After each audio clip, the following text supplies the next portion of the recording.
Kegawat daruratan psikiatri atau gaduh gelisah merupakan suatu gangguan atau perubahan terhadap tingkah laku, pikiran, dan juga perasaan yang mampu mengancam integritas fisik ataupun psikologis penderitanya.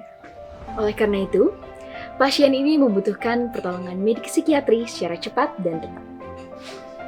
Melalui video pembelajaran ini, mahasiswa diharapkan mampu untuk mengetahui langkah-langkah dan melakukan penanganan kegawat daruratan psikiatri secara cepat dan tepat. Gaduh gelisah terbagi menjadi 3 bentuk. Yang pertama, agitasi. Di sini terjadi peningkatan aktivitas verbal dan juga motorik secara tidak terkontrol. Yang kedua, agresi. Yang mana agresi ini merupakan sebuah penyerangan secara fisik ataupun verbal terhadap suatu benda ataupun seseorang. Yang terakhir adalah violence, yang merupakan tindakan fisik yang dilakukan secara sengaja dengan tujuan untuk melukai orang lain. Langkah pertama yang harus dilakukan adalah dengan mengkategorikan gaduh gelisah ke dalam 3 jenis kategori menggunakan metode Positive and Negative Syndrome Scale Excited Component atau PANS-EC.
Kategori yang pertama adalah ringan.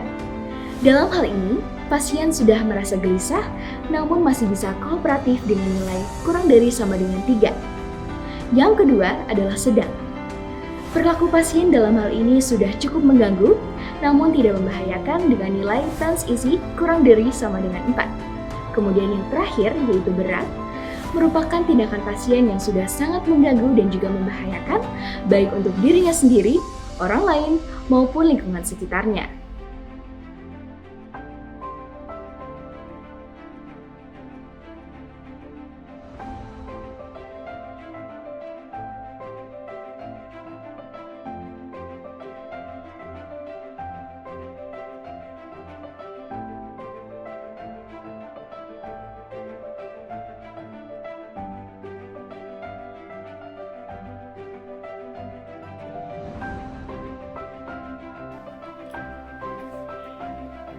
Langkah yang kedua adalah dengan melakukan deeskalasi non-farmakologi untuk pasien gaduh gelisah ringan sedang. Penanganan ini dapat dilakukan dengan menggunakan teknik berbicara SAFE, yaitu yang pertama, support, seperti mari kita bekerja sama. Yang kedua, acknowledge, seperti saya mengerti bahwa situasi ini tidak nyaman untuk Anda. Yang ketiga, validate, seperti bisa jadi saya akan bereaksi seperti Anda jika saya juga berada pada situasi yang sama. Dan yang terakhir, emotion naming, seperti Anda terlihat sangat marah. Sementara itu, untuk pasien gaduh gelisah sedang berat, carilah bantuan dengan segera atau menggunakan code red dengan memperhatikan beberapa hal berikut. Antara lain, yang pertama, sadari bahwa semua pasien memiliki potensi untuk melakukan kekerasan. Yang kedua, siapkan minimal 4 orang dalam satu tim untuk menangani pasien tersebut. Yang ketiga, cari benda berbahaya yang mungkin disembunyikan oleh pasien.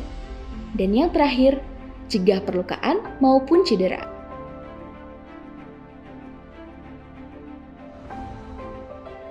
Langkah ketiga merupakan pengekalan fisik atau physical restraint yang efektif dan efisien.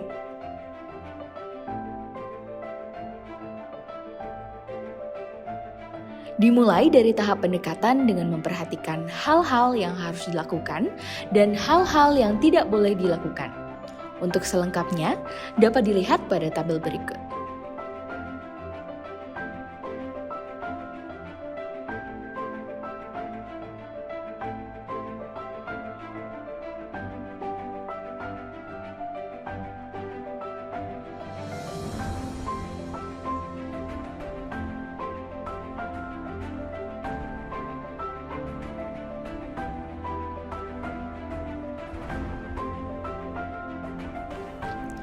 Tahap selanjutnya adalah persiapan yang meliputi tim pelaksana terdiri dari 4 sampai dengan 5 orang yang terlatih, tali pengikat yang tentunya berstandar medis yaitu aman, nyaman, lembut atau berbahan katun dan sebaiknya bermanset. Formulir informed consent dan formulir catatan monitoring atau observasi terintegrasi pasien dengan restraint.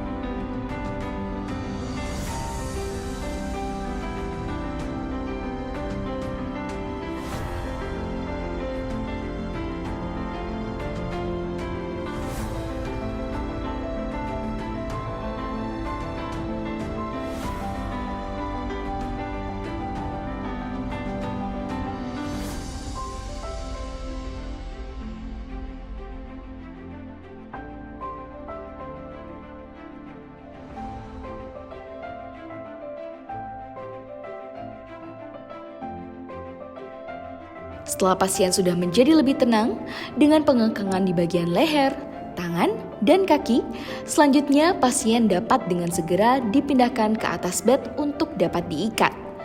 Posisi kaki pasien menyilang, lalu kedua tangannya berada tepat di bawah pinggang serta kepala dimiringkan ke salah satu sisi, lalu pasien dapat digotong dengan posisi terlentang. Apabila pasien sudah berhasil dipindahkan ke atas bed, ikat pasien pada kedua tangan dan kaki dengan posisi salah satu tangan berada di atas kepala, sedangkan posisi kedua kaki dibentangkan sejajar kanan dan kiri. Teknik dalam pengikatan restraint sangat perlu diperhatikan, yaitu dimulai dengan memasukkan 2 jari posisi horizontal sambil cek kekencangan dan kelonggarannya. Lalu, simpulkan sebanyak 2 kali atau square knot. Ikat di pilin silang hingga batas ikatan di bed. Lalu, ikat kuat pada tepi bed hingga ujung ikatan tidak terjangkau oleh pasien.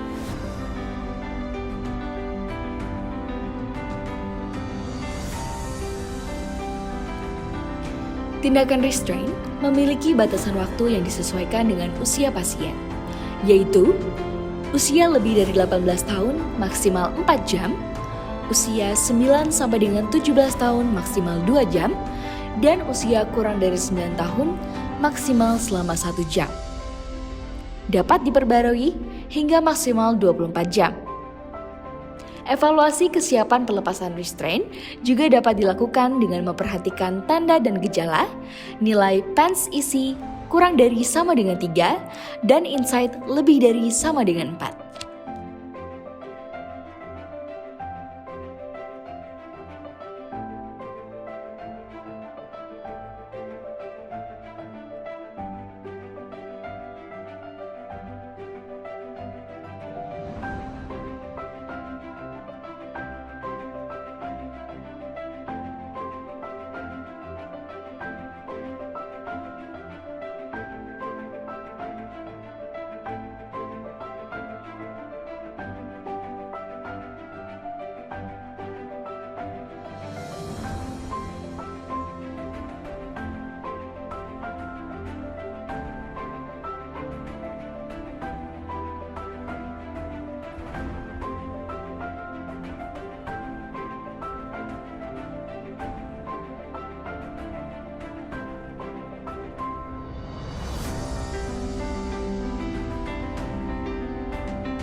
Tahap selanjutnya adalah monitoring dan evaluasi yang dapat dilakukan dengan 1. Menempatkan pasien pada kamar terpisah dari pasien yang lain dalam pantauan langsung oleh perawat jaga ataupun CCTV. 2. Lakukan observasi restraint setiap 15 menit pada 1 jam pertama, lalu selanjutnya setiap 30 menit.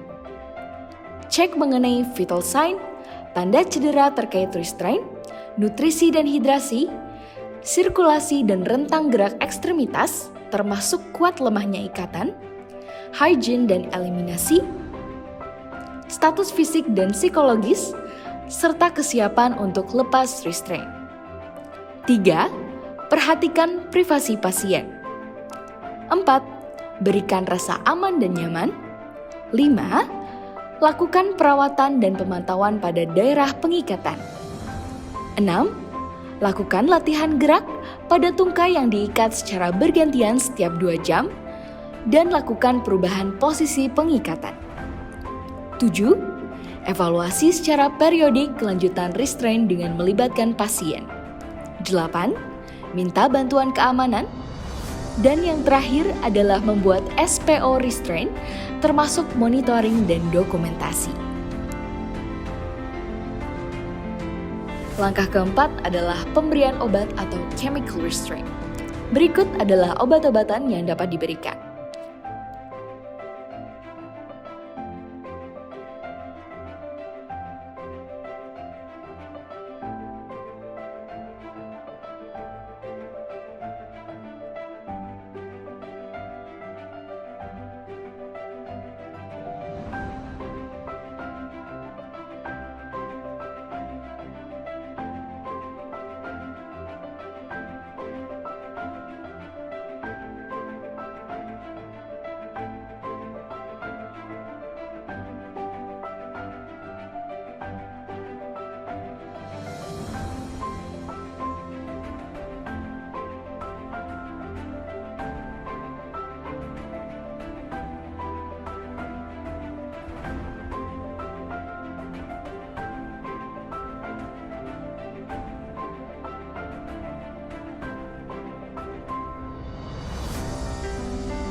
Langkah yang terakhir yaitu mengatasi penyakit yang mendasari dengan memperhatikan berbagai kemungkinan organik dari pasien, seperti onset akut, episode pertama, usia pasien, data penyakit, data zat psikoaktif atau alkohol, halusinasi non-auditorik, tanda neurologis dan kesadaran, serta tanda psikiatrik seperti kognitif, psikomotor, dan bicara. Setelah menonton video ini, mahasiswa dapat mengetahui bahwa pada kondisi gaduh gelisah yang membahayakan diri pasien dan juga lingkungannya, dapat dilakukan restraint fisik ataupun kimiawi. Tentunya, penanganan ini dilakukan berdasarkan pada informed consent atau persetujuan dari keluarga pasien. Saat melakukan restraint, hindarilah trauma baik secara fisik maupun psikologis, serta utamakan keamanan dengan tidak menghadapi pasien secara sendirian. Selalu waspada, jaga jarak, pasang alarm berupa code white, serta lakukan monitoring dan juga dokumentasi selama proses berlangsung.